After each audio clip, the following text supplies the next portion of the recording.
राधा चुपचाप कमरे के कोने में खड़ी है। वो बहुत डरी हुई है क्योंकि उसकी सौतेली माँ बिमला और सौतेली बहन पूजा एक डंडा लेकर उसको मारने के लिए आ रहे हैं। राधा दुर्गा माँ को पुकारने लगी, हे दुर्गा माँ मुझे बचाए, कोई भी नहीं बचा सकता तुझे। आज तेरा खेल खत्म, दया कीजिए, मुझे छोड़ दीजिए। मैंने आप लोगों का क्या बिगाड़ा है? आखिर मेरी गलती क्या है? तू मनहूस है, तूने जन्म लिया यही तेरी गलती है। माँ देख क्या रहे हो, मारो इसको। बिमला राधा को मारना शुरू करती है और कुछ देर तक बिना रुके मारती ही जाती है। राधा के सर पर चोट लग जाती है और खून बहने लगता है। यह देखकर पूजा बहुत खुश होती है। यह हुई न बात, दायन को अच्छा सबक मिला। तूने बिल्कुल सही कहा पूजा, इसके साथ तो ऐसा ही होना चाहिए। अब चल कमरे में जाकर आराम करते हैं। पूजा और बिमला के जाने के बाद राधा बहुत रोती है। उसके कमरे में एक दुर्गा माँ की मूर्ति है। राधा मूर्ति के पास जाती है और रोते हुए दुर्गा माँ से इंसाफ मांगने लगती है। हे माँ, ये लोग रोज मुझे मारते हैं, गाली का लॉज करते हैं। मैं बस सब कुछ चुपचाप सह रहे हूँ। आप कुछ कीजिए माँ, मुझे इस नरक से बचा लीजिए, ये लोग मुझे मार डालेंगे। राधा एक भूली भाली लड़की है। वो दुर्गा माँ की बहुत बड़ी भक्त है। राधा की माँ ने ही राधा को दुर्गा माँ की पूजा करना सिखाया था। राधा जब 5 साल की थी तब उसकी माँ एक बीमारी के कारण चल बसे। उसके बाद राधा के पिता ने दूसरी शादी की और पूजा का जन्म हुआ। फिर राधा के पिता भी गुजर गए। बिमला और पूजा राधा से घर का सारा काम करवाती है और बात बात पर मारती है। राधा बस दुर्गा माँ के पास जाकर रोती है। दुर्गा माँ के प्रति राधा को बहुत श्रद्धा है। वह दुर्गा माँ को ही अपनी असली माँ मानती है। वह रोज सुबह नदी में नहाने जाती है और आते वक्त पेड़ से फूल तोड़ कर लाती है। दुर्गा माँ की पूजा के लिए घर लौटकर पहले दुर्गा माँ की मूर्ति को फूलों से सजा देती है और माँ को कुछ फल चढ़ाती है। पूरे मन से माँ की पूजा करने के बाद ही वो कुछ खाती है। अगले दिन सुबह राधा नदी स्नान करने के लिए उसी वक्त। अरे रुक रुक, सुबह सुबह कहाँ जा रही है? नदी में स्नान करने जा रही हूँ माँ, नहाने के बाद और उससे दुर्गा माँ की पूजा करूँगी। बड़ी आई दुर्गा माँ की भक्त। तुझे अभी कहीं जाने की जरूरत नहीं है। तुझे रसोई जा और हमारे लिए खाना बना। मगर दुर्गा माँ को फूल दिए बिना मैं दिन की शुरुआत कैसे करूँ? मुझे जाने तो, मैं जल्दी लौट आऊंगी। जबान लड़ाती है, जो कलमू ही तुझे अभी मजा चकाती हूँ। बिमला फिर से राधा को मारती है। मार खाने के बाद राधा उन लोगों के लिए खाना बना देती है। फिर नदी में स्नान करने के लिए चली जाती है और घर लौटकर दुर्गा माँ को फूल चढ़ाती है और जोर जोर से रोने लगती है। मुझे माफ कर दो माँ, आज आपकी पूजा में देर हो गई, मुझे माफ कर दो। राधा दुर्गा माँ के सामने जमीन पर सर पटक के रोती रहती है। इतने में दुर्गा माँ के हाथ से एक फूल गिरते हुए राधा के हाथों का स्पर्श करता है। राधा चौंक जाती है और वो फूल अपने हाथों से उठाती है। हे माँ, आपने मुझे संकेत दिया, मैं धन्य हो गई माँ, मैं धन्य हो गई। राधा बेटी, तेरी भक्ति से मैं प्रसन्न हूँ। तो सच्चे मन से मेरी पूजा करती है तो चिंता मत कर बेटी, मैं हमेशा तेरे साथ हूँ। राधा बहुत खुश हुई। पहली बार दुर्गा माँ ने राधा से बात की। राधा की भक्ति से दुर्गा माँ खुश है। राधा का सारा दुख दर्द एक ही पल में गायब हो गया। लेकिन उससे वक्त उधर बिमला और पूजा अपने कमरे में कुछ और ही प्लान बना रहे थे।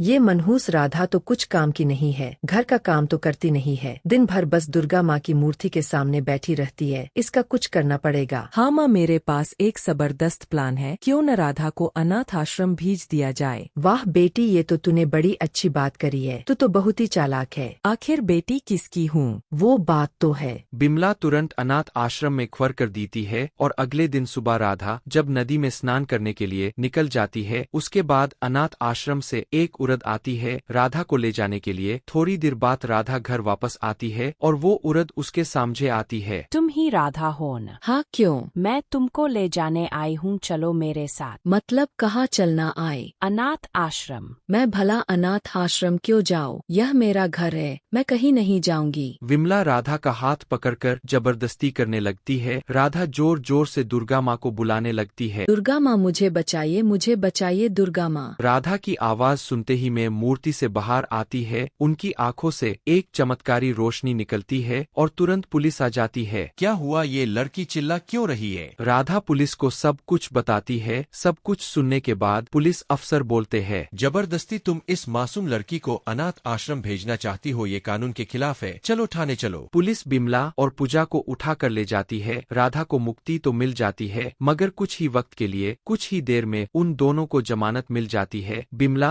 और पूजा घर चली आती है गुस्से में लाल होकर। बता नहीं पुलिस कहाँ से आ गई, पुलिस के चक्कर में सब कुछ बर्बाद हो गया। पुलिस के चक्कर में नहीं, उस राधा की चक्कर में सब कुछ उल्टा पड़ गया। तुमने देखा माँ कैसे दुर्गा माँ को बुला रही थी। वो और उसकी दुर्गा माँ दोनों का खेल मैं खत्म कर दूंगी। नवरात्रि आने वाली है और नवरात्रि का पहला दिन ही राधा का आखिरी दिन होगा। बिमला और पूजा फिर से एक प्लान बनाती है। कुछ दिन बाद नवरात्रि आ गई। राधा सुबह सुबह नींद से उठकर दुर्गा माँ के पास आई। दुर्गा माँ, आज नवरात्रि का पहला दिन है, मैं आपकी आभारी हूँ। आज मैं पूरी भक्ति के साथ आपकी पूजा करूँगी। इसके बाद राधा नदी में नहाने के लिए निकल गई। बिमला और पूजा इसी पल का इंतजार कर रहे थे। असल में बिमला चिड़िया घर से एक मगरमच्छ को खरीद कर लाई है और उसे पिंजरे में बंद करके रखा है। राधा नहाने के लिए जब नदी में उतरती है तब नदी के उस पार से बिमला और पूजा मगरमच्छ को नदी में छोड़ देती है और छुपकर तमाशा देखती है। मगरमच्छ भूखा था, उसको सामने राधा दिखी तो उसने हमला कर दिया। राधा जोर जोर से चिल्लाने लगी, बचाओ बचाओ। चिल्लाते चिल्लाते राधा बेहोश हो गई। तभी वहां पर दुर्गा माँ प्रकट हुई और तेज रोशनी से मगरमच्छ पर वार किया। मगरमच्छ ने राधा को छोड़ दिया और पीछे मुड़कर नदी किनारे चला गया। अब उसके सामने बिमला और पूजा है। मगरमच्छ ने उन दोनों पर हमला किया। वो दोनों जान हाथ में लेकर भागने लगे पर मगरमच्छ से छुटकारा ना पा सके। दुर्गा माँ राधा को नदी से उठाकर घर ले आई। अब तुझे डरने की कोई जरूरत नहीं है। राधा बेटी बिमला और पूजा को अपने किए की सजा मिल चुकी है। वो दोनों अब यहाँ कभी नहीं आएंगे। आपका लाख लाख शुक्र है माँ, आप महान है, आप भी मेरी माँ है। इसी तरह दुर्गा माँ ने अपनी परम भक्त राधा की मदद की। अगर हम साफ दिल से दुर्गा माँ को पुकारेंगे तो दुर्गा माँ हमारी मदद भी जरूर करेंगी, क्योंकि वो माँ है। यह कहानी है संदूरपुर गांव की। इस गांव में चंदना नाम की लड़की अपने बूढ़े पिता के साथ रहती थी। चंदा माँ दुर्गा की अन्य भक्त थी। गांव के ठाकुर साहब ने बहुत पहले दुर्गा माँ का एक मंदिर बन रहा था। चंदा की हर दिन की शुरुआत माता के मंदिर, इसी मंदिर में माता की सेवा से होती। वह सुबह सुबह नहा लेती और फूल तोड़ने चली जाती थी और फूलों को लेकर मंदिर जाती। पुजारी जी से आने से पहले माता के मंदिर की सफाई कर दी और फिर उन फूलों से माता का सिंगार करती। उसके बाद बचे हुए फूलों को मंदिर के बाहर बेचती। उन्हीं फूलों को बेचने से उसकी जो भी कमाई होती उसी से इसका घर चलता। फूल ले लो, फूल ताजे ताजे फूल, फूल ले लो भैया, मेरी माता को ये लाल वाले फूल बहुत पसंद है। तो हर दिन की तरह उसके पास ग्राहक आते और इसी तरह से फूल खरीदते। अरे ताजे फूल है ना?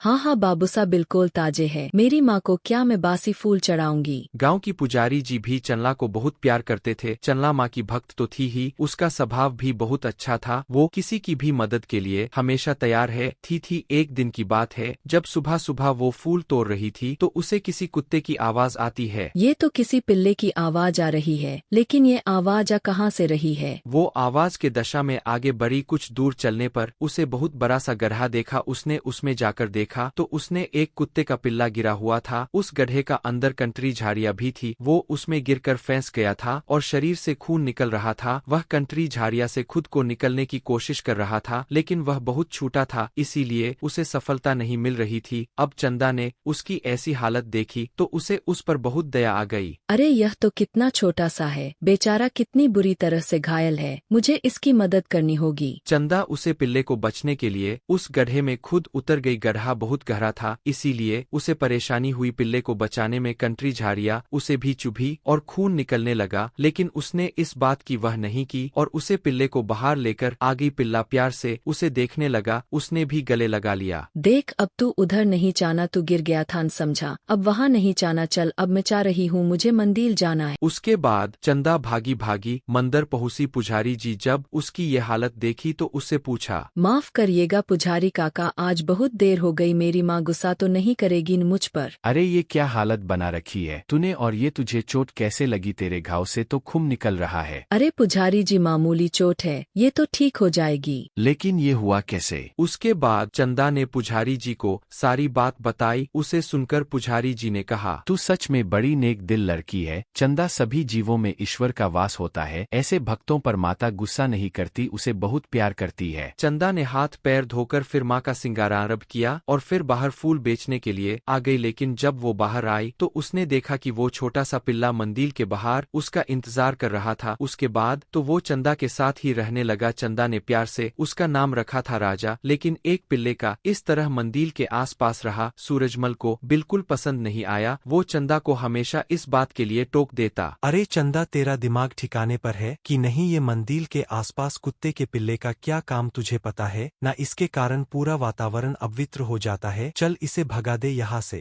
सूरजमल काका ये कैसी बात कह रहे हैं आप? पुजारी जी कहते हैं कि हर चीज में ईश्वर होता है, वैसे भी ये मंदिर में कहाँ जाता है? ये बेचारा तो यहाँ बाहर ही बैठा रहता है। सूरजमल चंदा से बहुत चिढ़ता था। उसका सबसे बड़ा कारण था कि चंदा को सभी बहुत प्यार करते थे और उसकी फूलों की दुकान बहुत चलती थी। सूरजमल भी पूजा सामग्री और फूलों को बेचने का काम करता था, लेकिन उसका व्यवहार बिल्कुल अच्छा नहीं था। अरे भाई, धोरा काम कर दो। तुम्हारी बगल में चंदा फूल बेचती है, वह तो इतने महंगे फूल नहीं बेचती। अरे लेना है तो लो, नहीं तो चलते बनो। सुबह सुबह दिमाग की दही कर देते हो। सूरजमल अपनी दुकान पर घटिया सामान भी रखता था। यही नहीं, वो बासी फूल भी ग्राहकों को बेच देता। चंदा ने भी उसे कई बार इस बात के लिए टोका तो वो उससे कहता, तू अपने काम से काम रख, मेरे काम में तांग मत रड़ा। मैं बासी फूल बेटू यह ताजे, यह मेरी मर्जी है। सूरजमल को चंदा अपने रास्ते का कांटा लगती थी। वो किसी तरह उसे वहां से भगाना चाहता था। उसने चंदा द्वारा मंदिर के आजपार पिल्ले को रखने की शिकार पुछारी जी से भी की, लेकिन उल्टा पुछारी नहीं उसे चिरट दिया। उसे बहुत बुरा लगा। पता नहीं उस चुड़ैल ने सब पर क्या जादू कर दिया है। सभी उसी की भाषा बोलते हैं। मेरा भी आएगा, फिर मैं बताऊंगा उस 2 टके की लड़की चंदा को। सूरजमल किसी भी युक्ति से चंदा को सबकी नजरों में गिराना चाहता था, लेकिन उसे कोई मौका ही नहीं मिलता था। इस बीच नवरात्रे नजदीक आ गई, लेकिन नवरात्रे के 3 दिन पहले की घटना है। सुबह सुबह मंदिर की सफाई करने के बाद जब चंदा माता की श्रृंगार के लिए तैयारियां कर रही थी, तभी उसकी नजर माता की मूर्ति की तरफ गई। मूर्ति अपने स्थान पर थी ही नहीं। अरे माँ की मूर्ति कहाँ गई है? भगवान, यह अनर्थ कहाँ से हो गया? मेरी माँ की मूर्ति कहाँ चली गई? थोड़ी देर में पुजारी जी भी आएगा। चंदा ने रोते रोते माँ की मूर्ति के बाद बताए। इस बात को सुनकर जैसे हर कम मच गया। लोग इसे आप सुकून के तौर देखने लग गए और उधर सूरजमल भी गरियाली आंसू बहात वहां आया और अरे ये तो अनर्थ हो गया। अरे माता की मूर्ति गायब हो गई दे। अरे सोने की मूर्ति थी वो, लाखों की थी। कितनी श्रद्धा थी लोगों की माता में। अरे किसने की माता की मूर्ति की चोरी? कीड़े पड़ेंगे कीड़े, उसे देखना। मुझसे तो ये दुख बर्दाश्ती नहीं हो रहा। धीरज रखो सूरजमल, धीरज रखो। क्या धीरज रखूं पुजारी जी, क्या धीरज रखूं? एक भक्त की माता को कोई चोर उठा ले गया और आप धीरज रखने की बात कर रहे हैं। कौन है वो चोर, कौन है? मंदिर में आए सारे भक्त चंडर हो गए थे। किसी को कुछ समझ नहीं आ रहा था कि ये कैसे हुआ। उधर सूरजमल गरियाली आंसू बहाते हुए चंडर पर इसका इल्जाम लगा रहा था। मैं आपसे क्षमा चाहता हूँ पुजारी जी, लेकिन मुझे तो लगता है कि इस चोरी में न चंडर का हाथ है। अरे वही तो आपसे पहले मंदिर आती है। क्या पता उसने किसी लालच में आकर ये किया हो। ये तुम कैसी बातें कर रहे हो? चंद्रा बिटिया को सारा गांव जानता है। वो माँ की बहुत बड़ी भक्त है। वो कभी ऐसा नहीं कर सकती। पर भक्तों की भी तो कुछ जरूरतें होती है न पुजारी जी? आप किसी को ऐसे निर्दोष कैसे कह सकते हैं? आप इसी समय पुलिस को बुला है या ठाकुर साहिब को? अरे यह मूर्ति उन्होंने ही तो स्थापित की थी ना, उन्हें भी तो इस चोरी का पता लगना चाहिए। हाँ, ठाकुर साहिब को तो बताना ही होगा। ठाकुर साहिब को जब इस बात का पता लगा तो वो बहुत चंत हुए। वो खुद भी अपनी पोती के साथ नवरात्रि में मंदिर आने की सोच रहे थे। वो उसी समय अपनी पोती जो बिचारी जन्म से देख नहीं सकती थी, उसे लेकर मंदिर पहुँचे। सूरजमल ने उन्हें देखा तो ठाकुर साहब, अनर्थ हो गया ठाकुर साहब। माता की मूर्ति गायब है, अब हम भक्तों का क्या होगा? लेकिन ये सब हुआ कैसे? सबसे पहले ये किसने देखा माता की मूर्ति यहाँ नहीं है? ठाकुर साहब, मैंने ही देखा। मैं ही सबसे पहले मंदिर आती हूँ। तब तो तुम भी संदेह के घेरे में हो चंदा। ठाकुर साहब, छोटा मुंह बड़ी बात, लेकिन पुजारी जी ये मानने को तैयार ही नहीं है। सच सच बताओ कि माता की मूर्ति कहाँ है? तुम सच बता दो, मैं तुम्हें कुछ नहीं कहूँगा, नहीं तो पुलिस को बुलाऊंगा मैं। ठाकुर साहब की बात सुनकर चंदा रोने लगी। ये आप क्या कह रहे हैं ठाकुर साहब? कोई भला अपनी माँ की मूर्ति चोरी करेगा? वो माँ है मेरी माँ। हर दिन मैं उन्हें तैयार करती हूँ, उन्हें सजाती हूँ, संवारती हूँ। नवरात्रि में पूरे 9 दिन उपवास करके सिर्फ गंगा जल पीकर मैं उनकी सेवा करती हूँ। मैं अपनी माँ की मूर्ति क्यों चोरी करूँ? उनकी मूर्ति तो मेरे हृदय में बसी हुई है। देख लड़की, ये सब नाटक बंद कर और सच सच बता दे कहाँ है माँ की मूर्ति, नहीं तो तुम्हें पुलिस लेकर जाएगी और डंडे मारकर तुमसे सच उगलवाएगी। चंदा ने ये बात सुनी तो उसने अपनी आंखें बंद की और माता का ध्यान करते कहने लगी, माँ, मैंने सच्ची बंद से तुम्हारी सेवा की है, लेकिन लेकिन देख आज मुझ पर कैसे आक्षेप लग रही है। माँ मेरी मदद कर, माँ मेरी मदद कर। अरे बंद कर ये सब नाटक। पड़ी आई माँ से मदद मांगने वाली, तेरे जासी चोरनी की माता मदद नहीं करती। लेकिन उसी समय एक अजीब घटना घटी। हमेशा मंदिर के बाहर खड़ा रहने वाला उसका पिल्ला राजा मंदिर में भागता हुआ और सूरजमल की और देखकर भौंकने लगा। अरे हट हट दूर हो, चल चल यहाँ से, नहीं तो मार मार के तेरा मुंह तोड़ दूंगा, चल चल। लेकिन राजा ने भौंकने नहीं छोड़ा और इस बार वो ठाकुर साहब के पास गया और उसे खींच कर ले जाने लगा। अरे ये मुझे कहाँ ले जाना चाहता है? सभी लोग राजा की पीछे पीछे गए। राजा उन्हें मंदिर की पीछे ले गया और एक जगह जाकर जमीन को सूंघने लगा और भौंकने लगा। ठाकुर साहब ने तुरंत ही वहाँ खुदाई करवाई। माता की मूर्ति उन्हें वही मिल गई। उसके बाद राजा फिर सूरजमल के पास जाकर भौंकने लगा। सभी को सच्चाई का पता लग गया। सूरजमल सब कुछ सक बताओ, नहीं तो तुम्हें पुलिस के हवाले कर दूंगा। सूरजमल ने अपनी गलती स्वीकार कर ली और उसके बाद ठाकुर साहब मूर्ति को लेकर मंदिर की अंदर गए। चंदा अभी भी आंखें बनकर माता का ध्यान कर रही थी। ठाकुर साहब उसकी भक्ति को देखकर चकित रह गए। बेटी चंदा, तेरी माँ ने तेरी पुकार सुन ली, हमें सब पता चल गया है। बेटी ये मेरी पोती है, किसी बीमारी के कारण इसकी आँखी रोशनी चली गई। तू माँ से प्रार्थना करना प्रार्थना इसके लिए, क्या पता माँ चमत्कार कर दे, क्योंकि वो तेरी सुनती है। चंदा ने अपनी आंखें बंद कर प्रार्थना शुरू कर दी। थोड़ी देर बाद से चमत्कार हुआ और माता ने ठाकुर की पोती की आंखों की रोशनी लौट आती। सूरजमल ने भी चंदा से माफी। पूरा गांव चंदा की भक्ति देखकर माता के जय जय कर रहा था। जोर से बोलो जय माता दी, सारे बोलो जय माता दी।